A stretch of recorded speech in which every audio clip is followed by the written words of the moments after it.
안녕하십니까. 이번 시간은 바울의 3차 전도여행과 그때 당시 기록한 고린도 전후서, 로마서까지 보겠습니다. 네. 좀 내용이 길긴 한데, 이번 시간에 하면 8월 중순까지 가기 때문에 잘 따라오시면 좋겠습니다. 사도행전 1장 8절에서 오직 성령이 너에게 임하시면 너희가 권능을 받고 예루살렘과 온 유대와 사마리아와 땅끝까지 이르러 내 증인이 되리라고 하셨습니다. 그래서 이 말씀대로 이제 땅끝까지 가는 여정을 따라가 보겠습니다. 예수님의 승천하신 후에 약 25년 흐른 뒤 있었던 일입니다. 바울의 3차 전도 여행. 이때 당시 기록한 고린도 전후서, 로마서, 중심 지역은 아시아, 마게도냐, 아가야입니다. 53년 봄에서부터 57년 5월 4년 남짓한 기간 동안 여정입니다. 지난 시간에서 말씀드렸듯이 바울의 이 사도행전에 나오는 이 전도여행이 중요한 이유는 뭐냐면 바울의 서신서를 이해하는 데 결정적인 단서가 되기 때문입니다. 이걸 잘 따라가시게 되면 바울의 서신서를 훨씬 좀 수월하게 접근할 수가 있습니다. 3차 전도의 여행을 보시겠습니다. 안디옥에서 이제 더베를 지나 이고니온, 에베소를 통해서 에베소에서 오래 머물렀습니다. 드로아에 걸쳐서 마게도냐를 거쳐서 이제 고린도 지역을 여기는 헬라로 되어 있는데 고린도 지역에 갔다가 2차 전도의 여행처럼 고린도에서 갱거리에서 배 타고 에베소로 넘어갈 수가 있었는데 이제 핍박 때문에 돌아왔던 길로 역순으로 옵니다. 그래서 빌립보에서 이제 네아폴리 항구에서 이제 드로아로 거쳐서 이제 건너옵니다. 여기서 유도를 살리고 밀레도로 내려와서 에베소 장로를 청해서 작별 인사를 합니다. 그리고 누기아를 통해서 드로를 거쳐서 가이사라를 통해서, 가이사라는 7 집사 중에서 빌립 집에서 머물게 되고, 그래서 예루살렘으로 오는 이 과정이 바울의 3차 전도 여행 과정입니다. 3년 6개월 동안 여정이고요. 이때 당시는 5,600km를 이동했습니다. 당시 동행했던 동역자는 실라와 디모데입니다. 에베소가 중심 거점 도시였고요. 3년 정도 체류를 했습니다. 사도 바울은 갈라디아 지방에 가기 위해서 반드시 험난한 이 타우루스 산맥을 넘어야 했습니다. 왜냐하면 타우루스 산은 길리기아의 관문이기 때문입니다. 이것을 넘어야지만 갈 수가 있습니다. 항상 전도여행 넘어갈 때마다 이 산맥을 넘었습니다.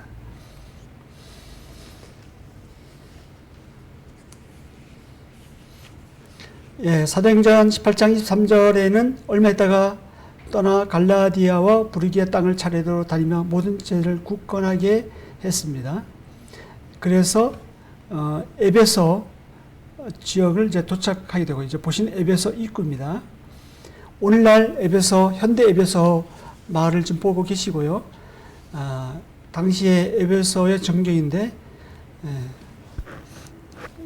여기에 이제 실내 극장, 도미티난, 하드리안 신전, 비온산 산 대극장, 셀서스 도서관, 이런 게 지금 남아 있고요. 이외에 뭐 광장도 있고 많은 지역에 이렇게 퍼져서 또 있었겠죠. 비록 2000년 전이지만 상하 수도가 발달할 정도면 얼마나 문명이 발달했는지 알 수가 있습니다. 이렇게 지금 공중 이제 화장실인데요. 이 밑에가 바로 옆에 이제 목욕탕이 있습니다. 목욕탕에서 이제 샤워하고 그러면 물이 항상 흐르잖아요. 그래서 사람이 이게 저처럼 이렇게 좀 앉아서 큰 걸 보면 이 물에 흘려서 다 씻겨 나가는 겁니다. 이게 이때 당시에 수세식이 이렇게 생겨났던 거예요. 기발한 아이디어로 참 얼마나 발달했는지 알 수가 있겠죠. 도미티안 신전, 하드리니안 신전, 이때 이제 그 도로를 보고 있고 남아 있는 유적을 지금 보고 있습니다. 지금 현재 에게해가 저 멀리까지 가 있는데 이때 당시는 요 앞에까지 바다가 있었다고 합니다. 여기 배를 조반해 놓고 이렇게 이쪽 길로 걸어왔습니다. 알렉산드리아에서 난 아볼로라는 유대인이 에베소에 이르게 됐고, 언변이 좋고 성경 능통한 이 아볼로가 요한의 세례만 알고 있었는데, 브리스길라와 아굴라가 그 아볼로에게 복음을 전해서 예수는 그리스도라 증언하게 돼서 아볼로를 이제 복음을 받아들이게 하죠. 그 아볼로가 고린도에 있을 때 바울이 윗지방으로 다녀 에베소에 와서 어떤 제자들 만나서 이르되 저희가 믿을 때 성령을 받았느냐. 그래서 바울이 이제 아볼로에게 안수를 해서 성령을 받게 합니다. 셀수스 도서관, 두란노 소원의 전신인 셀수스 도서관을 보고 있고요. 바울이 해당에 들어가 석 달 동안 담대 하나님 나라에 관해 강론했지만 어떤 사람들은 마음이 굳어서 순종하지 않았습니다. 그래서 이도를 비방하거늘 바울이 그들 떠나서 제자들을 따로 세우고 두란노 소원에서 날마다 강론했습니다. 그래서 2년 동안 아시아에 사는 유대인이나 헬라인이나 다 주의 말씀을 가르쳤죠. 여기서 이제 아시아 7교회 흩어져서 7교회가 생겨나지 않았나 생각이 듭니다. 아고라 광장.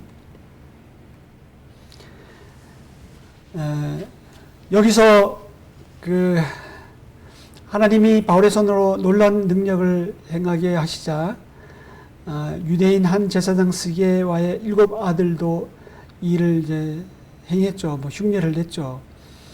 근데 이 아키가 대답하기를 바울도 알고 예수도 알고 바울도 알거니와 너희는 누구냐? 이렇게 말했던 그 대사로 유명하죠.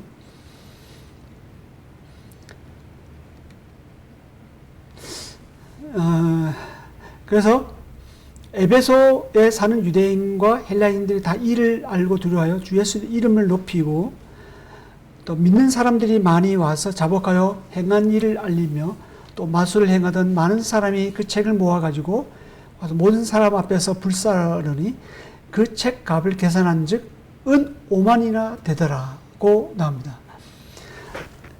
말씀에 순종하기 위해서 치른 대가가 얼마나 큰지 한번 계산을 해볼까요?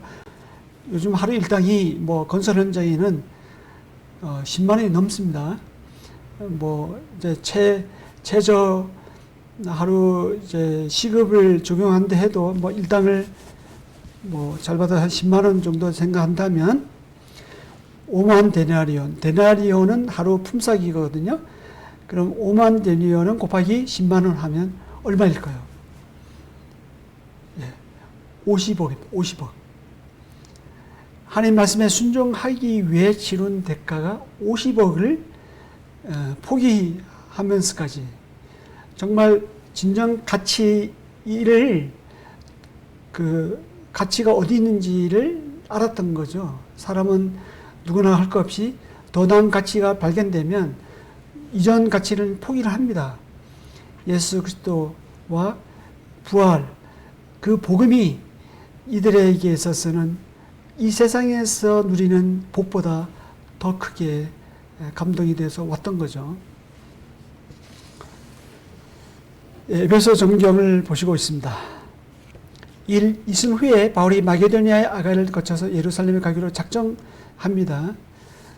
그리고 거기 갔다가 후에 로마도 보아야 하리라고 생각하고 자기를 돕는 사람 중에서 디모데와 에라스도 두 사람을 마게도니아로 보냅니다. 자기는 이제 아시아에 얼마 더 있게 되는데 여기서 이제 고린도 전서를 아가야 에베소에 있을 때 고린도 전서를 기록을 합니다. 에베소로 하면 이제 떠오르는 것이 뭐가 있겠습니까? 그 중에 하나가 아데미 신전이죠. 큰 신 아데미요. 이렇게 요 밑에가 이제 아데미 신전의 기둥이 하나 남아 있는데요. 그때쯤 되어 이 도로 말미암아 적지 않은 소동이 있었으니, 즉 도메드리오라 하는 어떤 은장색이 은으로 아데미의 신상 모형을 만들어 직공들에게 적지 않은 벌이를 하게 하였다고 합니다. 그래서 큰 여신 아데미의 신전도 무시당하게 되어 이렇게 나오는데, 크다 에베소 사람의 아데미요. 얼마나 컸으면 큰 여신 아데미의 신전, 크다 에베소 사람의 아데미요, 이렇게 했을까요? 한번 보실까요? 예, 아데미 신전의 잔해를 보시고 있고요. 예, 아데미 신전을 이제 근래에 발견된 주화입니다. 아데미 신전을 새겨는 당시 주화, 예, 보고 계시고요. 성경에 나와 있는 사실이 역사적으로도 사실이라는 것이 우리가 이렇게 발견되고 있는 거예요. 아데미, 헬라 명은 아데미, 로마 명은 다이엔 이 뜻이 있습니다. 가로가 130m, 세로가 60m, 높이가 20m, 127개의 대리석 기둥이 세워져 있는데 어마어마하죠. 오늘날의 그런 특수 공법도 아니고 기준기가 있는 것도 아닌데 굉장히 이때 당시 이것을 건설할 정도면 굉장히 놀라운 건축 기술입니다. 220년이 걸렸다고 합니다. 아데미 신전 복원도를 보시고 계십니다. 큰 여신 아데미 정각 복원도입니다. 예, 여기에 그 신전 안에는 아데미 여신이 이렇게 있고요. 에베소에 있는 아데미 신전의 여신상 보고 계시고, 24개의 가슴을 가진 아데미 여인상이라고 합니다. 이거는 이제 다산 의미를 하는데요. 이 여인상을 이제 여행객들이나 그러면 이 작은 거나 큰 거나 이게 사서 자기 집에 가져가고 어디에다가 잘 보이는데 놓습니다. 그래서 이게 우상으로 섬기면 이 아데미 여인상이 복을 준다고 생각을 했죠. 다산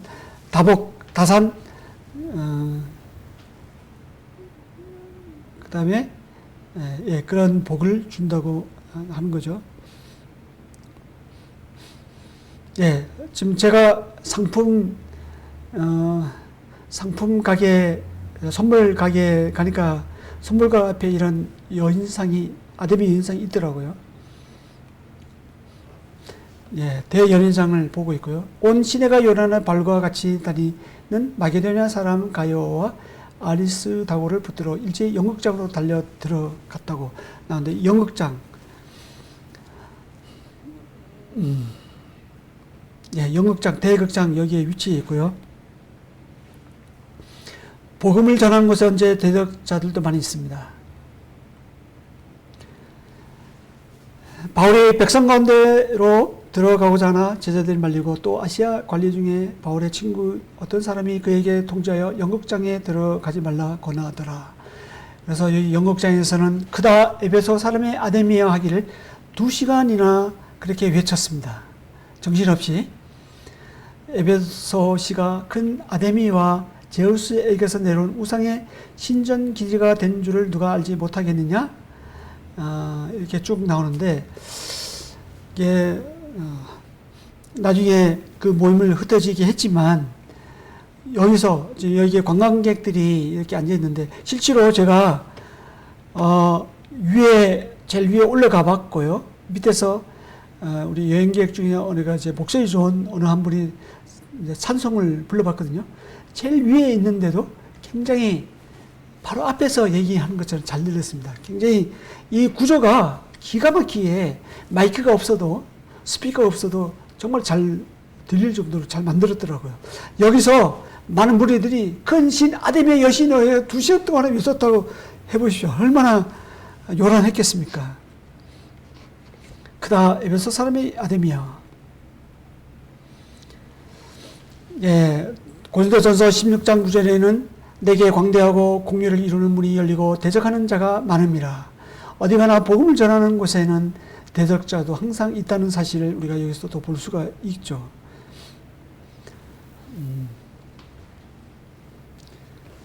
사도행전 20장에 넘어오면 소요가 그치자 바울은 제자들을 불러 고난 후에 작별하고 떠나 마게도냐로 넘어갑니다.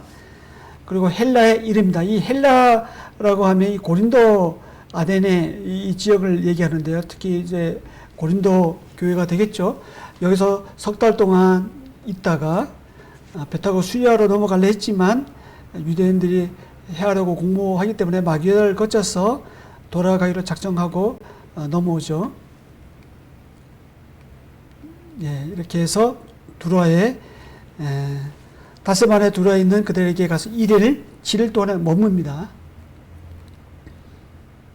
예, 두로아에서 유두고라는 청년을 살리죠. 유두고라가 아마 낮에 일하고 밤에 온 것 같아요. 그래서 이제 육체적으로 피곤을 못 이기잖아요. 이제 창에 걸터 앉아 있는데 졸다가 떨어졌습니다. 죽었어요. 그래서 바울이 기도하면서 그 몸을 앓고 이제 살려내죠. 그 살아난 청년으로 인해서 그 교회가 적지 않은 위로를 받습니다. 그 두로아입니다. 그리고 거기서 떠나서 아소, 미돌레네, 기호, 사모를 거쳐서 밀레도에 이릅니다. 바울이 밀레도에서 사람을 에베소로 보내서 교회 장로를 청하게 되고, 이때 이제 마지막 유언과 같은 말씀을 하고 다 크게 서로 울어 이제 바울의 목을 안고 입을 맞추고 울죠. 다시 그 얼굴을 보지 못하리라 한 말로 말미암아 더욱 근심하여 하고 배까지 그를 전송합니다. 그래서 바울이 마지막으로 그에게 남긴 게 지금 내가 여러분을 주와 그 은혜의 말씀에 부탁하노니 그 말씀이 여러분을 능히 든든히 세우사 거룩하게 하심을 입은 모든 자 가운데 기업이 있게 하시니라. 바울이 에베소 교회 장로들과 교회 성도들에게 주와 은혜의 말씀에게 부탁했다고 나와 있습니다.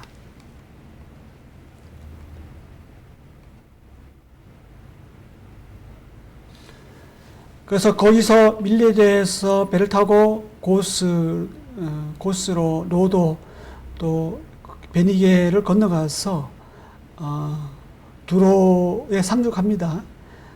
두로를 떠나서 돌레마이에 이르러 형제들의 안부를 묻고 전도자 빌립의 집에 들어가서 머뭅니다.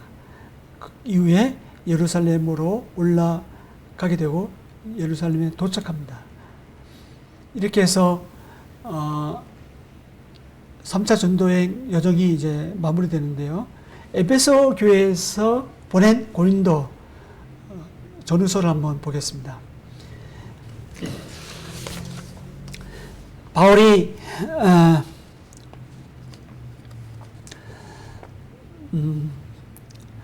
주전 146년에 로마에 의해서 멸망당한 후에 고린도는 100년 동안 폐허로 남아 있었습니다.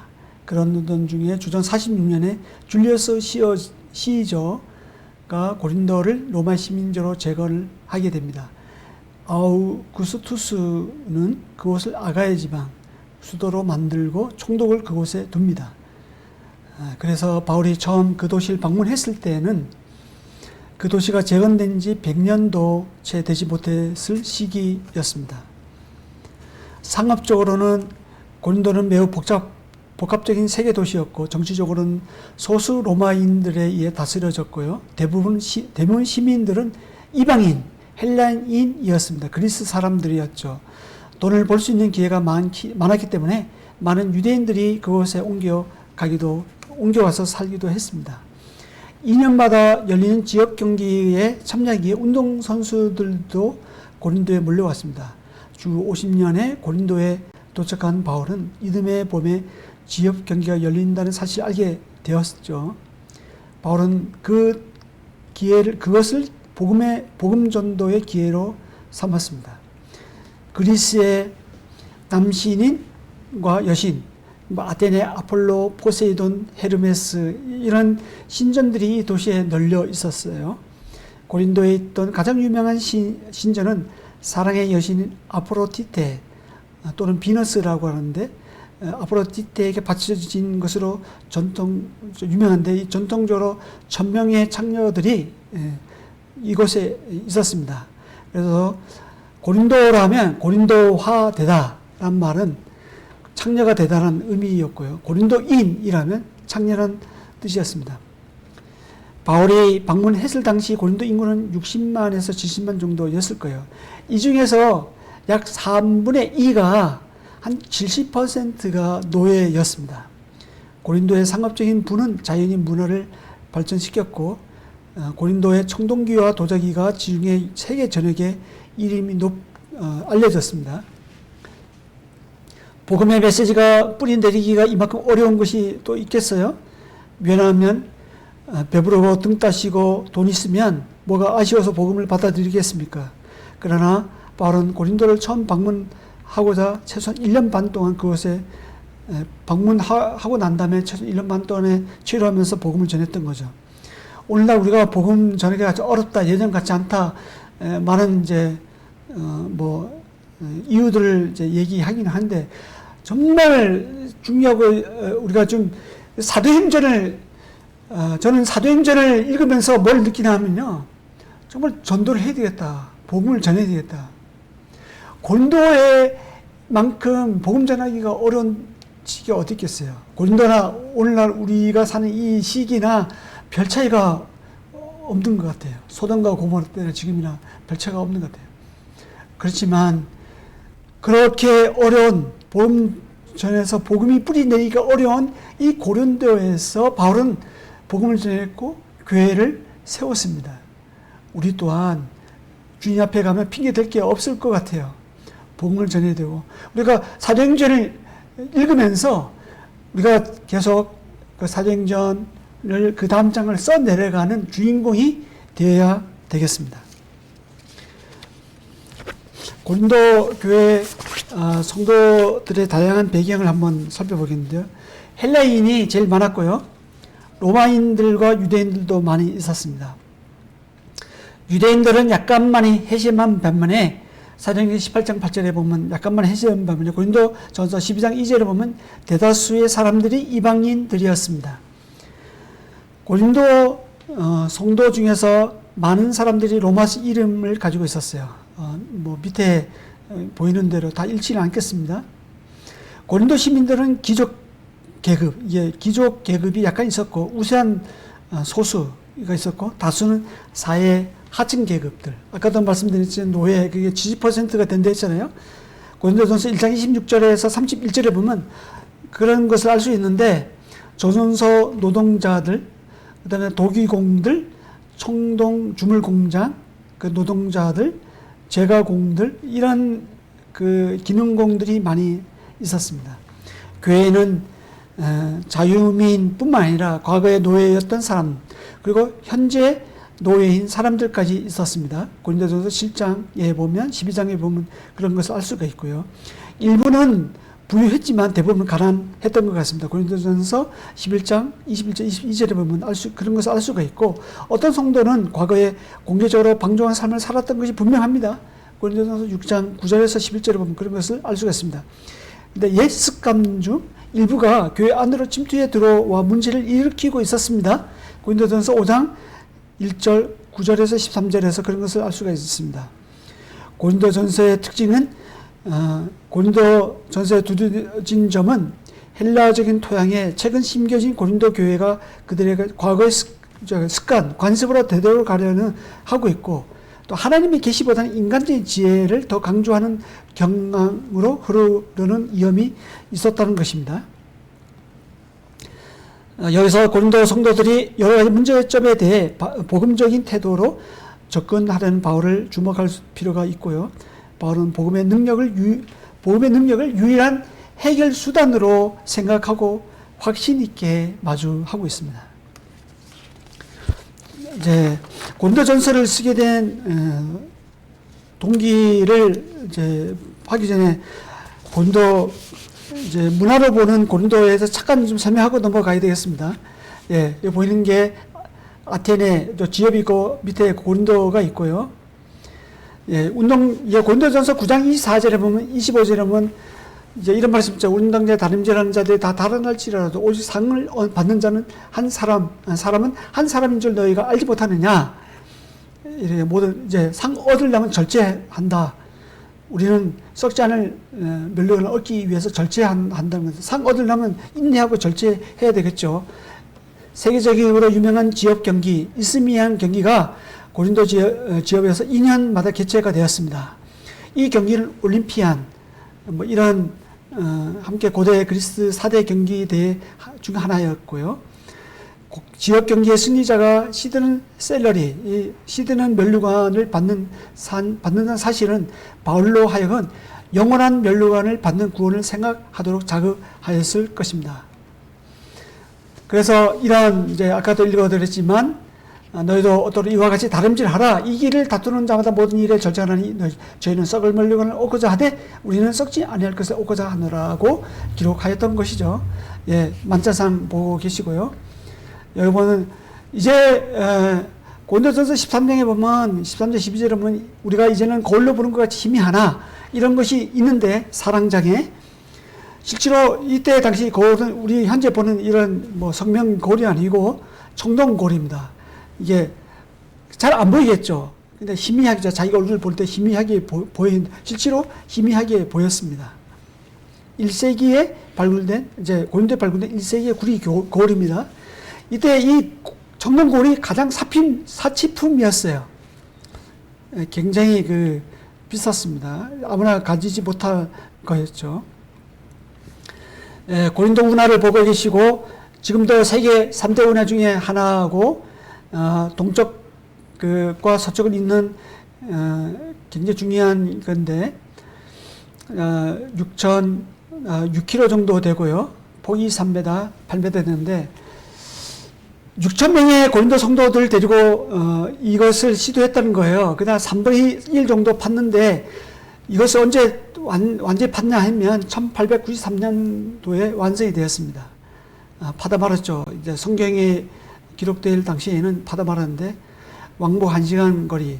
이 운하가 개통됨으로써 이 반도 전체를 돌 때보다 약 370km 정도가 단축된다고 합니다. 예. 지금 현재 운하가 지나가고 있는 현재는 동력으로 이렇게 끌고 가고 있지만 그때 당시는 운하를 할 때 배로 이 배를 이렇게 나무 같은 데다가 굴러서 이제 통나무 같은 거 놓고 배를 거기다가 얹고 그걸 굴렸어요. 그래서 배와 뱃사람들은 어디 갔겠어요? 고린도에 내려가서 향락을 즐겁겠죠. 먹고 마시고 놀겠죠. 이게 왜냐하면 배 이쪽에서 이쪽으로 넘어가려면 상당히 시간이 걸리거든요. 그 기간 동안 고린도 지역에 내려와서 굉장히 향락을 즐겼고 거기서 많이 지출이 됐겠죠. 그래서 고린도가 발달할 수밖에 없는 지역입니다. 그래서 퇴폐할 수밖에 없는 지역이고요.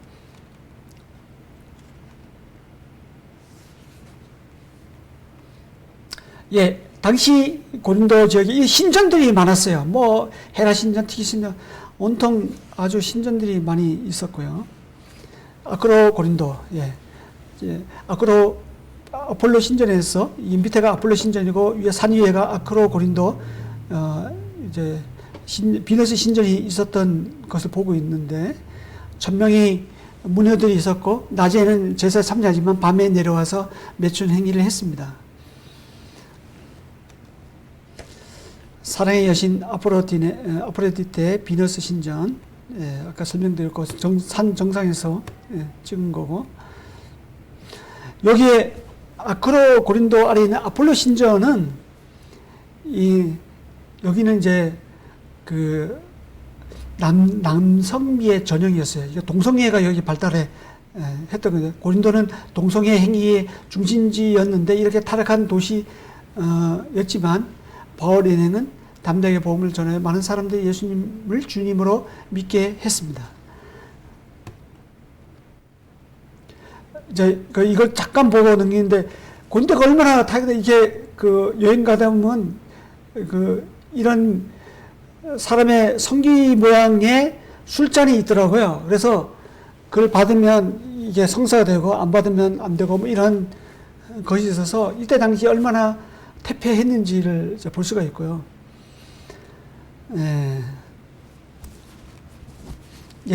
고린도에 보면 이런 자주색 노란색 질그릇 유명했고요. 고린도는 흙이 좋았기 때문에 로마서 9장 21절이나 디모데후서 2장 21절 사도 바울이 기록한 거에 보면 토기장이가 진흙 한 덩이로 뭐 하나님 하나님 천이 쓸 것을 만들 고난이 없겠느냐 뭐 이런 말씀들이 있는데 다 이런 배경에 의해서 바울이 어떻게 했어요? 자기가 보고 들은 것을 경험적으로 기록을 했지 않았겠습니까? 이 고린도는 이런 도자기가 발달했습니다.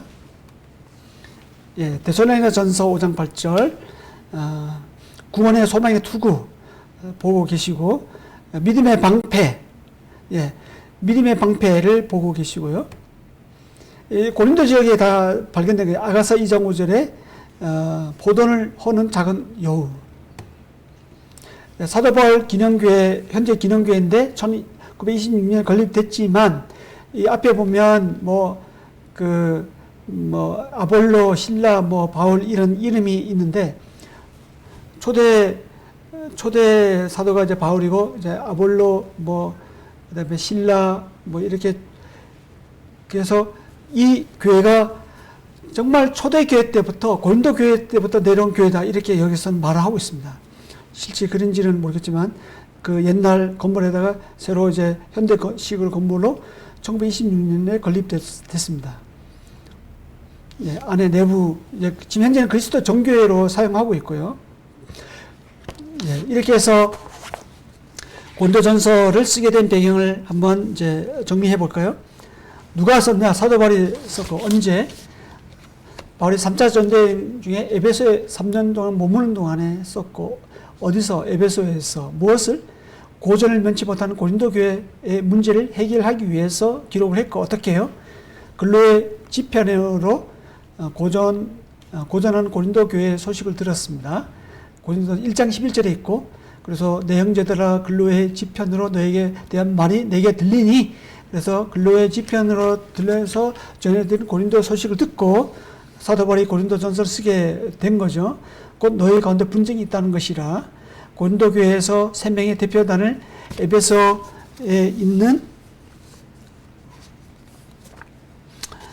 있는 바울에게 보내 조언을 요청하죠. 그래서 답변을 하고 그 3명의 대표단이 스데바냐, 부드나도, 아가이고죠. 왜 기록했느냐? 교회의 실질적인 거룩을 회복하기 위해서 성도라 부르심을 입은 거룩한 신분에 합당한 실제적인 거룩한 삶을 살기 위해서죠. 고린도전서 3장 16절에 보면 너희가 하나님 성전인 것과 하나님의 성령이 너희 안에 거하시는 것을 알지 못하느냐 라고 기록되어 있습니다.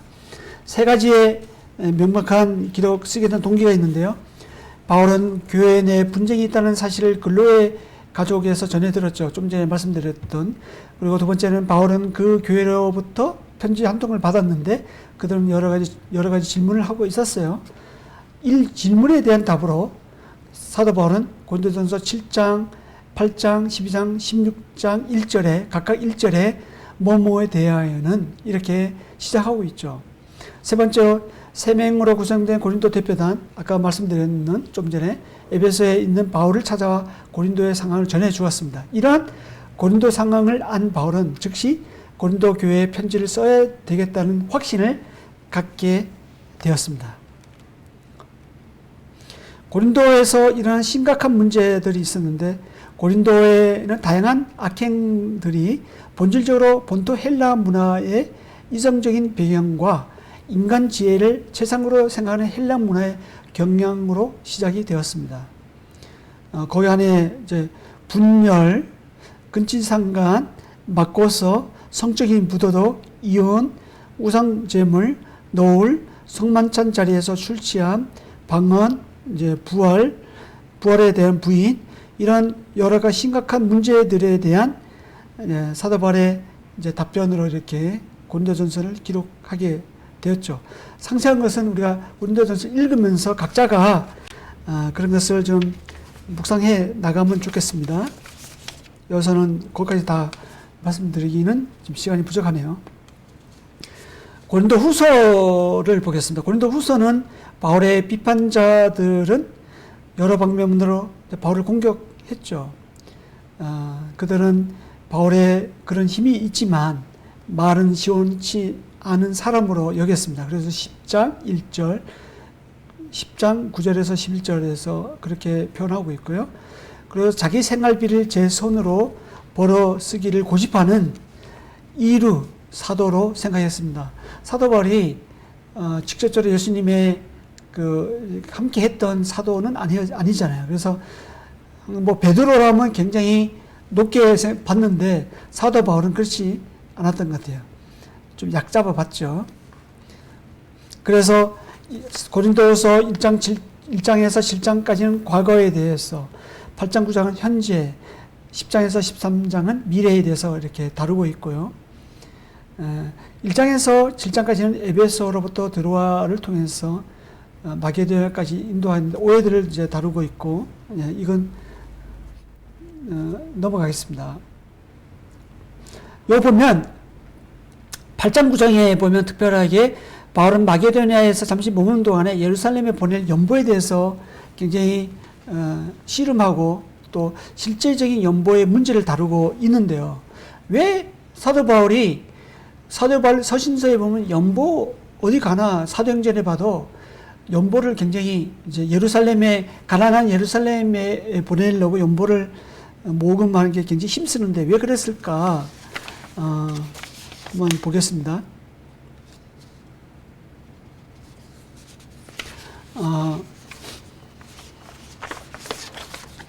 사도 바울은 3차 사도행전 11장에 봐도 이제 유대에 사는 형제들이 부자기를 보내니까 갈라디아 2장 10절에도 가난한 자들 기억하도록 부탁하였고, 또 나도 본래부터 힘써 행하러 왔노라 했고, 뭐 로마서 15장에 보면 예루살렘 성도 가난한 자를 위하여 기쁘게 얼마를 연보하였다고 마게도냐와 아가야 사람들에게 이제 기억하면서 칭찬을 하죠.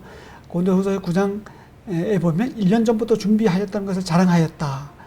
마게도냐 아가야 사람들은 예루살렘에 연보를 보내기 위해서 1년 전부터 준비하였다고 이제 얘기하고 있는데, 왜 이렇게 사도 바울은 헌금에 목말라 했을까? 그것은 이질적인 두 집단, 유대인과 이방인 하나로 묶어주는 의도가 담겨 있습니다. 예루살렘 성도는 유대인으로 주로 이루어진 성도들이고요. 그 다음에 뭐 고린도 교회나 이제 마게도냐에 있는 뭐 데살로니가 빌립보 교회나 뭐 갈라디아 교회나 이런 데는 어때요? 이방인들로 주로 이제 중심이 되어 이루어진 교회들이잖아요. 근데 유대인들은 원래 이방인들하고 뭐 상종도 안 하고 그들의 뭐 어떤 돈을 받는다? 생각지도 못해요. 그런데 그들에게서 돈을 받았다?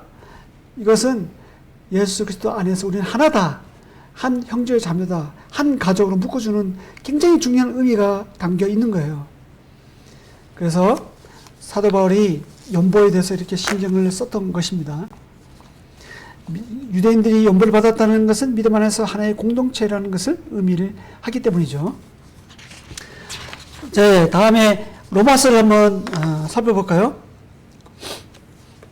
로마서는 바울이 왜 썼는가? 로마서는 사도 바울이 그 로마서 16장 1절에 보면요, 내가 갱그레아 교회 일꾼으로 있는 우리 자매 베베를 너에게 청구하노니 라고 되어 있는데, 아마 로마서는 베베 자매를 통해서 로마서를 전달했을 것으로 보입니다. 그래서 아마 고린도 지역에 있을 때 그 베베 자매를 통해서 로마서를 보냈던 것 같아요. 로마 황제 글라우디오가 로마에서 유대인들을 추방시켰는데요. 아굴라와 브리스길라가 주 49년에 그 전에 로마를 떠났다는 사실을 우리가 사도행전 18장 1절 2절에서 알고 있습니다. 이때 유대인 지도자들이 추방당함과 함께 이방인 성도들은 그 교회 주도권을 장악했어요. 중심이 됐죠. 그리고 나서 글라우디오가 죽었습니다. 그리고 54년에 죽자 유대계 그리스도인들이 다시 로마로 복귀합니다. 이때 아굴라와 브리스길라도 함께 돌아왔는데요. 로마서 16장 3절에 4절에서 보면 그런 것을 알 수가 있어요. 복귀한 이들 유대인 성도들은 이방인들이 주도한 결과로 빚어진 변화들을 그 교회 안에서 복기를 했습니다. 근데 처음에는 그 유대인들이 중심이었다가 유대인들이 추방당하면서 로마인들이 이방인들이 그 중심이 됐다가 다시 유대인들이 유대계 그리스도인들이 더해지면서 로마 교회는 유대인과 이방인들이 섞어 있었던 거죠. 그래서 이질적인 이 두 집단 간의 갈등, 이 갈등은 바울이 로마서를 쓰면서 늘 잊지 않았던 요소 중에 하나였을 것이라는 것이죠. 이런 것을 생각하면서 로마서를 읽으면 좀 도움이 됩니다. 많이 도움이 돼요. 로마서를 쓰게 된 직접적인 동기는 곧 있으리라고 기대하는 그의 방문에 대하여 로마 교회를 준비시키기 위해서입니다. 로마서 15장 22절에서 29절에서 밝히고 있고요. 로마는 바울의 최종적인 목적지가 아니었습니다. 스페인, 서바나라고 기록되는데 이 스페인이죠. 스페인으로 가는 도중에 잠깐 들려가게 되는 길목이었던 것이죠. 로마서 15장 24절, 28절에서 기록되고 있고요. 바울의 소신은 복음이 이미 선포된 곳에는 복음을 전하지 않는 남의 터전 위에 건축하지 않은 로마서 15장 20절에서 그것을 밝히고 있습니다. 로마에는 이미 터전이 잡혀 있었기 때문에 로마의 성도들의 신앙이 온 세상에 널리 퍼져 유명했을 정도로 로마서 1장 8절에 그렇게 나와 있는 것을 보면 유명했을 정도였으니까, 그리고 로마서 16장 19절에 보면 그들의 순종심도 이미 널리 알려져 있었습니다. 그래서 더 이상 로마 교회에 가서 뭔가 더 할 필요가 없었던 거죠. 그래서 로마 교회를 발판으로 삼아서 스페인, 서바나 지역을 복음을 전하러 하는 기점을 삼고자 했던 것입니다. 그래서 로마서 15장 24절, 28절에 보면 바울은 로마에 잠시 머물면서 로마 성도들로부터 스페인 여행을 위한 만족을 받을 계획을 세웠습니다. 이 만족을 받을 계획이라는 것은 역주에 보면 도움을 받다는 뜻입니다. 로마 교회의 도움을 받아서 스페인 지역에 가고자 했던 것이죠. 바울은 로마 성도들이 스페인 전도의 거점답게 복음에 대해 철저하게 이해하길 바라고 있었습니다. 로마 교회는 바울의 설교에 대한 모략적인 오해를 들었을 것입니다. 만일 그렇다면 이 오해는 바로 잡아야만 했습니다.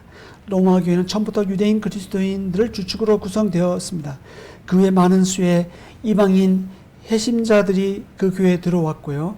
만일 바울이 로마 교회를 그의 전도 거점으로 삼기 원한다면 로마의 그리스도인들에게 복음에 대해 나타난 유대인과 이방인의 관계에 대해 분명하게 이해시켜야만 했습니다. 복음이 유대인과 이방인 모두를 위한 것이고 이 두 집단을 하나의 교회 속에 연합시킬 수 있다는 사실을 입증합니다. 바울이 이러한 보편적인 복음을 제시한 것이 바로 로마 그리스도인들의 믿음을 강화시키고 그의 전도 사역, 선교 사역을 돕도록 그들을 준비시키기 위한 것이었습니다.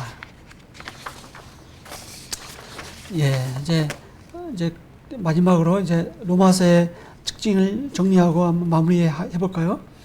로마서를 쓴 목적은 좀 전에도 말씀드렸지만 바울이 스페인 전도를 위해 로마 교회를 준비시키기 위해서, 즉 뭐냐면 경제적인 후원을 기대했던 것이죠. 두 번째는 지금까지는 안디옥이 선교 중심지였다면 이제 스페인 선교를 위해서는 로마가 선교의 중심지가 되기를 원했습니다. 왜냐하면 이제는 바울이 60세라는 고령에 와 있습니다. 이미 나이가 먹었어요. 바울은 로마에서 긴 시간을 보낼 여유가 없었어요. 그래서 바울은 로마서와 로마 교회 잠깐 동안 방문을 통해서 안디옥 교회에서 머문 1년간의 그런 1년간의 그 같은 효과를 얻으려고 했던 것이죠. 그래서 이미 미리 편지를 보내놓고 마음에 준비시켜 놓고 가서 잠깐 이제 경제 간증을 하고 경제 후원을 받은 다음에 이제 안디옥에서 1년 머물는 효과를 기대했던 것입니다. 로마는 어떤 곳인가? 뭐 아시겠지만 광대한 제국의 수도였고요. 지중해 세계 정치 경제적인 중심지였던 로마가 부유하고도 범세계적인 성격을 가지고 있었어요.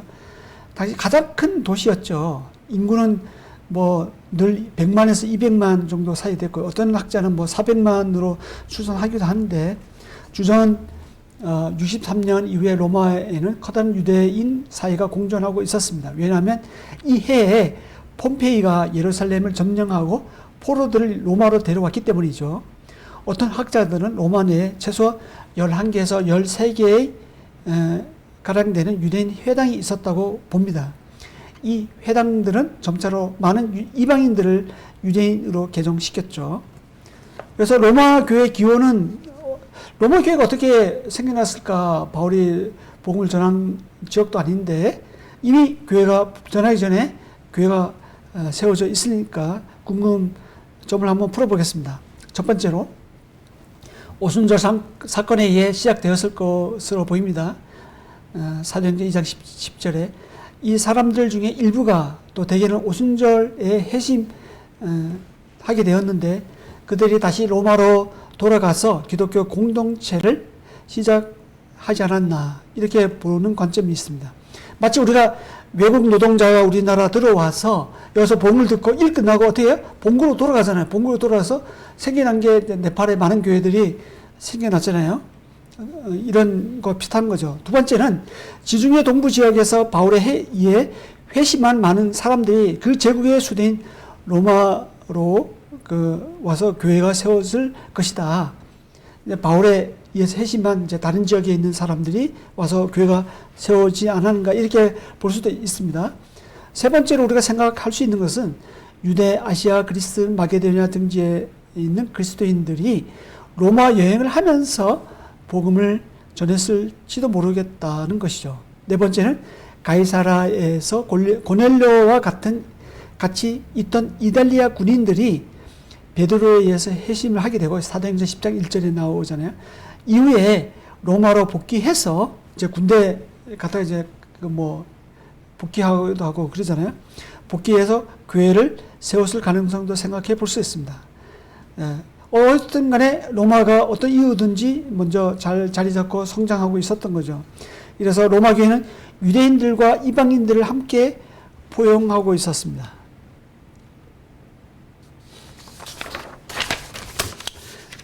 로마 교회에 보내는 편지는 그게 믿음의 확신 가운데 헌신된 삶을 살아라는 거죠. 믿음의 내용이 1장에서 11장까지고 실제 삶의 적용이 12장부터 마지막까지 나옵니다. 믿음의 내용이 1장에서 11장까지는 모든 이방인들 하나님 앞에 죄인이다. 유대인들도 하나님 앞에 죄인이다. 모든 사람이 하나님 심판대 앞에 놓여있다. 3장 아브라함의 예를 4장에 들고 있고 죄인에 대해 하나님 은혜를 언급하고 있죠. 그리고 5장에서 8장은 은혜로 말미암은 그리스도 안에서의 의와 칭의, 성화, 영화를 다루고 있습니다. 그리고 9장에서 11장은 믿음으로 말미암은 의인은 유대인과 어떤 관계가 있는가에 대해서 설명하고 있고요. 구원은 모든 민족, 모든 사람을 향한 것이지만 이방인의 충만한 수가 차기까지 유대인들을 위한 계획이 보루가 되었다는 것입니다. 그리고 믿음의 실제 삶에 적용되는 삶의 실천에 대한 부분이 12장부터 마지막까지 나오고 있고요. 16장까지. 그래서 12장 1절에 이렇게 시작하죠. 그러므로 형제들아 내가 하나님 모든 자비하심으로 너희를 권하노니 너희 몸을 하나님이 기뻐하시는 거룩한 산 제물로 드리라. 이는 너희가 드릴 영적 예배니라. 너희는 이 세대를 본받지 말고 이 마음을 새롭게 함으로 변화를 받아 하나님의 선하시고 기뻐하시고 온전한 뜻이 무엇인지 분별하도록 하라. 왜 제가 이렇게 말씀드리냐면 삶의 실질적인 적용 부분에서 가장 첫 스타트가 예배가 회복돼야지 모든 게 회복되기 때문에 그렇습니다. 우리의 삶의 중심이 예배입니다. 예배. 이제 16장에서는 끝맺는 이제 문안 인사가 있는데 사랑의 수고를 아끼지 않는 26명의 성도들의 이름을 일일이 부르면서 문안을 합니다. 예, 이렇게 해서 3차 전도여행과 그때 당시 기록한 고린도 전후서 그리고 로마서에까지 함께 살펴보았습니다. 긴 시간을 함께 했는데 지금 방법은 이게 많잖아요. 길잖아요. 이게 우리가 그 3차 전도여행 읽는 동안에 로마서는 한참 뒤이거든요. 그리고 고린도 전서 할 때 생각이 다 안 나요. 이게 그 항상 이제 게시판에 올려놓을 테니까 이것을 올려놓은 이 동영상을 그때마다 이게 잘라서 좀 참조하시면 도움이 되겠습니다. 그런 방법으로 보시면 되고, 다음에 또 뵙겠습니다. 감사합니다.